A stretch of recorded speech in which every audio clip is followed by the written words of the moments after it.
પોરબંદરમાં લેન્ડ ગ્રેબિંગનો ગુન્હો નોંધાયા બાદ જૂનાગઢ જેલમાં રહેલ હિરલબા જાડેજાનો કબજો ટ્રાન્સફર વોરંટ દ્વારા લઈ પોરબંદર લાવી તેમની સઘન પૂછપરછ કરવામાં આવી રહી છે.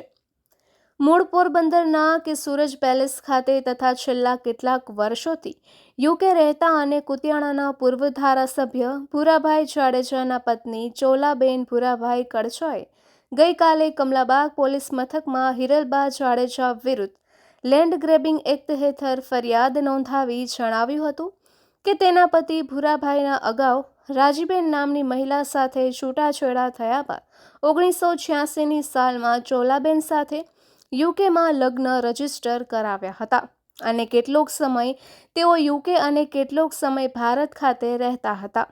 ઈસવીસન 1998માં ભૂરાભાઈએ મેમણવાડામાં આવેલું મકાન વેચીને કૃષ્ણા પાર્ક સોસાયટીમાં આવેલ સૂરજ પેલેસ ચોલાબેનના નામે તેમજ તેની આજુબાજુમાં આવેલ પ્લોટ ચોલાબેન તથા તેના પુત્ર ભરતના નામે ખરીદ્યા હતા. 1.5 વર્ષ સૂરજ પેલેસ ખાતે રહ્યા પછી ચોલાબેન ભૂરાભાઈ સાથે યુકે શિફ્ટ થયા હતા, જ્યાં ભૂરાભાઈ 4 વર્ષ રહ્યા બાદ પોરબંદર ખાતે તેનો બિઝનેસ હોવાથી પરત આવી ગયા હતા. 1995ની સાલમાં ભૂરાભાઈ પર તાડાનો કેસ થતાં હિરલબા જાડેજા એ વકીલ તરીકે તેઓની મદદ કરી હતી અને ત્યારબાદ હિરલબા વકીલ તરીકે અને ભૂરાભાઈ રાજકીય રીતે સક્રિય હોવાથી એ રીતે પણ તેને મદદરૂપ થતા હતા. 2016માં ભૂરાભાઈ બીમાર પડતા ચોલાબેન યુકેથી આવ્યા હતા.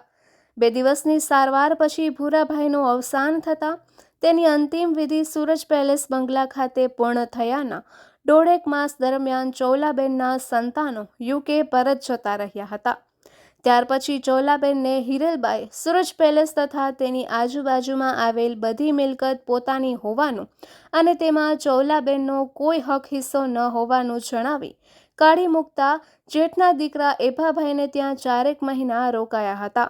ત્યારબાદ ચોલાબેન તથા તેના દીકરા ભરત સાથેની સંયુક્ત મિલકતોના દસ્તાવેજ હિરલબાના કબજામાં હોવાથી ચોલાબેને મિલકતના દસ્તાવેજની ખરી નકલો મેળવી કલેક્ટર સમક્ષ હિરલબા સામે લેન્ડ ગ્રેબિંગ હેઠળ અરજી કરતા અરજીની તપાસના અંતે સભ્ય સચિવ અને નિવાસી અધિક કલેક્ટરે પોલીસ ફરિયાદ દાખલ કરવા જણાવતા તેઓએ ફરિયાદ નોંધાવી હતી, જેમાં જણાવ્યું હતું કે ઝવેરી બંગલો સહિત 7 પ્લોટ અને તે સિવાયના 6 પ્લોટ મળી કુલ 13 પ્લોટ પર હિરલબાએ મિલકતો પચાવી પાડવાના ઈરાદાથી 1 દાયકાથી ગેરકાયદેસર કબજો જમાવ્યો છે.